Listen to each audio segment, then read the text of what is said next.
Here's the big challenge of life. You can have more than you've got because you can become more than you are. That's the challenge. And of course, the other side of the coin reads, unless you change how you are, you'll always have what you got. I have found in my experience that income does not far exceed personal development. Now, sometimes income takes a lucky jump, but sure enough, unless you grow out where it is, it'll usually come back where you are. Life has strange ways. If somebody hands you $1 million, best you become a millionaire quickly, so you get to keep the money. Otherwise, sure enough, it'll disappear. Somebody once said, if you took all the money in the world, divided it up equally among everybody, it would soon all be back in the same pockets. Incredible. Success is something you attract, not something you pursue. Success is looking for a good place to stay. So instead of going after it, you work on yourself. Personal development. See, the major question to ask on the job is not what are you getting? The major question to ask on the job is, what are you becoming? See, the big question is not what am I getting paid here? The big question is, what am I becoming here? Because true happiness is not contained in what you get. Happiness is contained in what you become. So that's our major subject for tonight, personal development. Of all the assignments Mr. Schoaf gave me at age 25, this was probably the most difficult. In fact, I'm still working on this one. I think it's an unending challenge to see what you can become. The next subject is called Basic Laws. And it's good to study the basics. And I call these basics primarily because they come from the Bible. Now, I'm not a theologian or a minister, and that'll be apparent. But Mr. Schoaf taught me that the Bible was a good textbook for ideas and stories and success equations, how to live the better life. I found out that was true. He also taught me that the Bible is as practical as it is spiritual, and I found out that's true. If you look at your bank account and your income and you're not happy, there are several places in the Bible to check to see what the heck's wrong so you can make the changes. And we're going to cover some of those tonight, called basics. Okay, the next subject is my favorite, setting goals. Mr. Schoaf taught me how to set goals. What a favor that was. One morning at breakfast, shortly after I met him, he said, Jim, let me see your current list of goals, and let's go over them and talk about them. He said, maybe that's the best way I can help you get a better direction started. And I said, I don't have a list. He said, well, is it out in the car or home somewhere? I said, no, sir. I don't have a list anywhere. He said, well, young man, that's where we got to start. He said, I can tell you right now, if you don't have a list of your goals with you, he said, I can guess your bank balance within a few $100s. Which he did. And that got my attention. I said, you mean my bank balance would change if I had a list of goals? He said, drastically. That day, I became a willing student how to set goals. And sure enough, learning how to set goals changed my life. And I often wondered why no one had ever taught me how to set goals up until age 25. I went to high school, but if they offered it, I missed it. I went to college for a year, never heard it. I worked for Sears.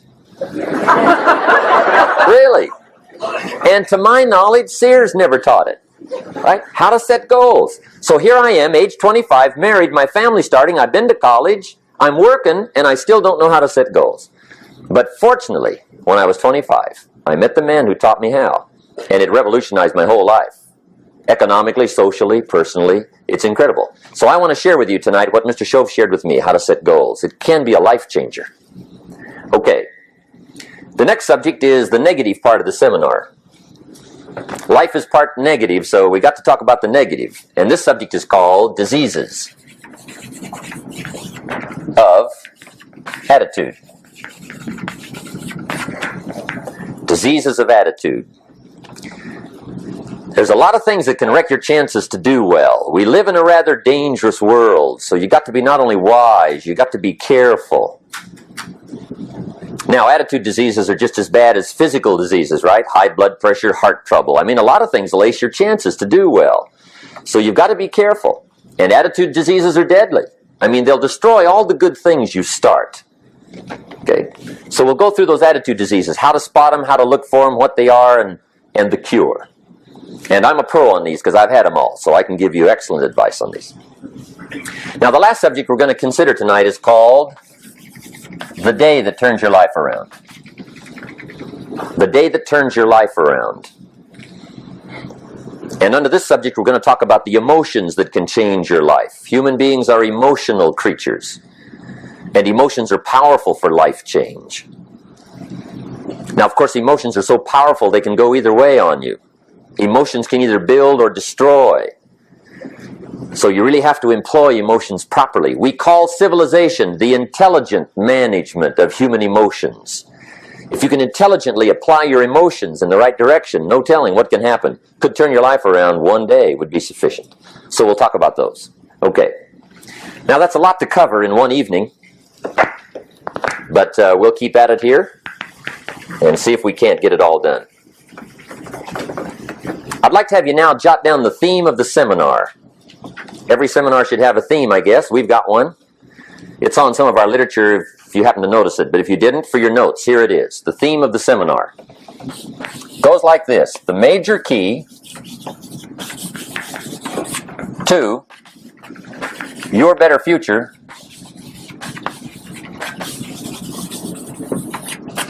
is you. That's the theme of our seminar tonight. The major key to your better future is you. And I'd like to have you underline two words just to give it some added punch. Underline the word major and the word you. So that it reads, the major key to your better future is you. Now my first suggestion is, transfer this to a card or something where you can put it up, where you can see it every day. Preferably put it up where you can see it at the beginning of the day, before you go off to put the day together. This is a good phrase just to glance at, to keep in mind as you're putting the day together. It's called the silent seminar. If you'll just let this talk to you during the day, I found it to be tremendously helpful. The major key to your better future is you. For a big share of my life now, I didn't have this one quite figured out, among a lot of things I didn't have quite figured out. Many things used to puzzle me back in those early days. I used to wonder why two people could work for the same company, one make twice as much money. Now, see, that used to puzzle me. And maybe they were the same age, graduated from the same school, live in the same community, work for the same company, with the same products and the same services. They've got the same traffic, the same problems, and one makes $1,000 a month, the other one makes $2,000 a month. Now that was my puzzling question. Why would this long list be the same and the money twice as much? I asked, what's the difference between $1,000 a month and $2,000 a month? And I don't mean $1,000 a month, right? I could figure that out. But what makes the difference? Why would one person do twice as well, 3 times as well? Speaking economically. Now, I know there's more than one way to do well. I understand that. But in this little narrow area called compensation, what's the difference? Well, back then, with my faulty thinking, I'm trying to reason it out. I thought, well, maybe time makes some of the difference, right? Some people do better because they have more time. I used to say, Harold ought to be able to do well. He's got a lot of time. If I had all of Harold's time, I could do well. Now, that's got to be dumb, right? Number one, you can't get somebody else's time. A guy says to me one time, he says, you know, if I had some extra time, I could make some extra money. I said, then forget it. There isn't any extra time. Hey, when the clock strikes 12 midnight, that about wraps it up, right? I mean, you can look around the gongs there for a little more, but it's over. You say to the guy, what are you doing? He said, I'm looking for extra time. See, they'll come and take you away, right?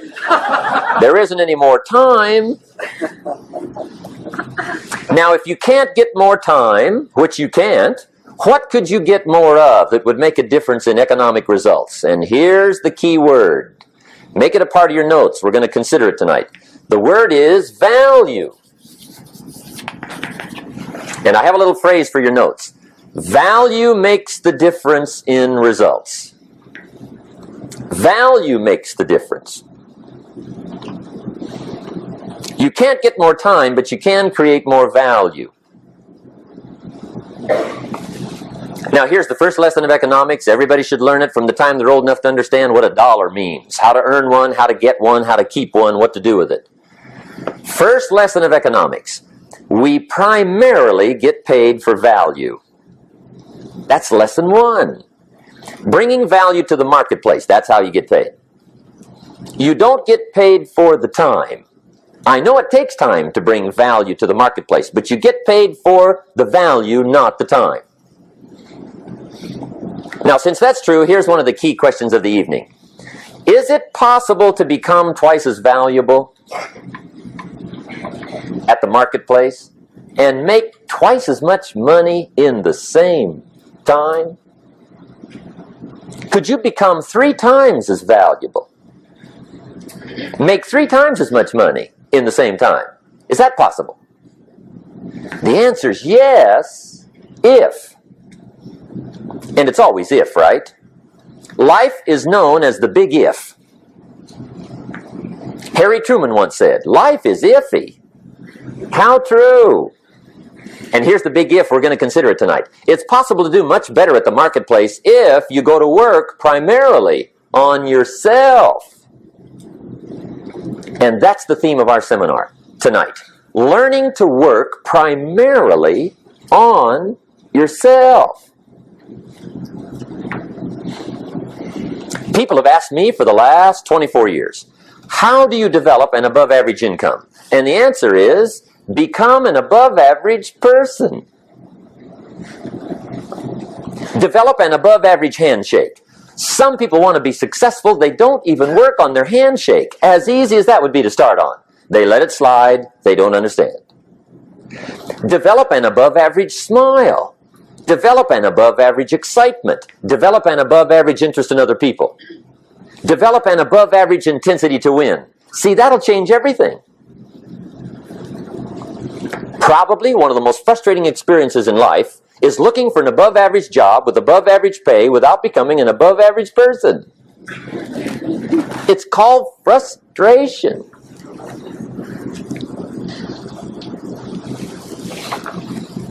And Mr. Schoaf gave me probably the greatest clue he gave me when I first met him. He said, Jim, if you want to be wealthy and happy the rest of your life, just learn this lesson well. He said, learn to work harder on yourself than you do on your job.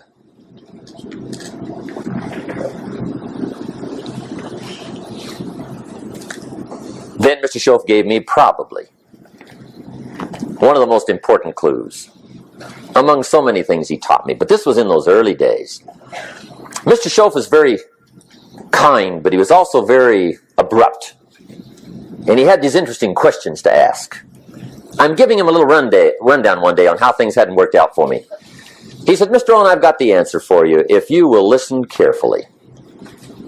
And listen carefully I did that day and for the next 5 years. If somebody's wealthy and happy, you gotta listen. He said, Jim, I've only known you a short time. But he said, it's already my honest opinion that for things to change for you, you got to change. That wasn't quite the answer I was looking for. But that's the answer he gave me, and I pass it along to you on this warm summer evening in Anaheim, California, 1981. For things to change for you, you've got to change. Otherwise, it isn't going to change. Before I met Mr. Schoaf, I used to say, I sure hope things will change. Right? That seemed to be my only hope. If it isn't going to change, I'm in serious trouble. And then I discovered it isn't going to change, so I'm in serious trouble.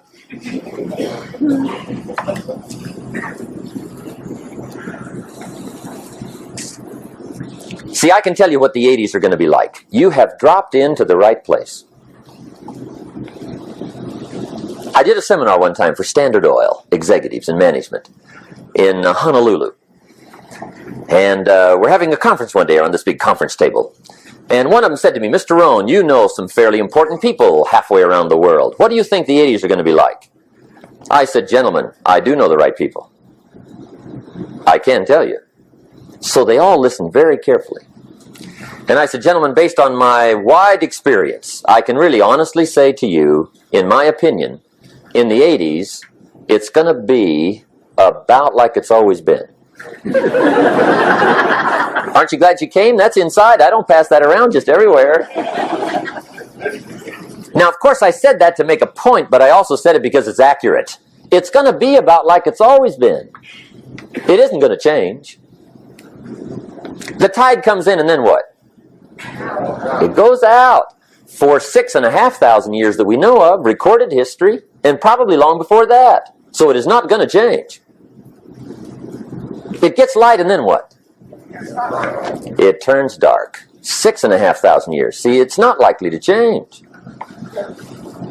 And we're not to be startled by that. And if the sun goes down, the guy says, what's happened? What's happened? It means he hasn't been here long, I guess, right? It always goes down about this time. The guy says, well, I don't like that arrangement. Well, you got to talk to somebody besides me, right? It gets light, then it turns dark. In rotation, the next season after fall is what? Winter. Pray tell, how often does winter follow fall? Every year regularly for the last 6,500 that we know of. See, it is not going to change.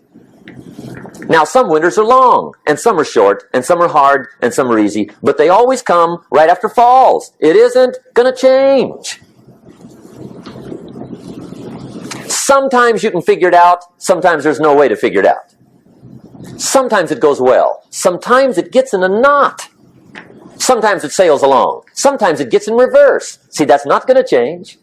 The last 6,000 years reads like this: opportunity mixed with difficulty. That's how it reads. It isn't going to change.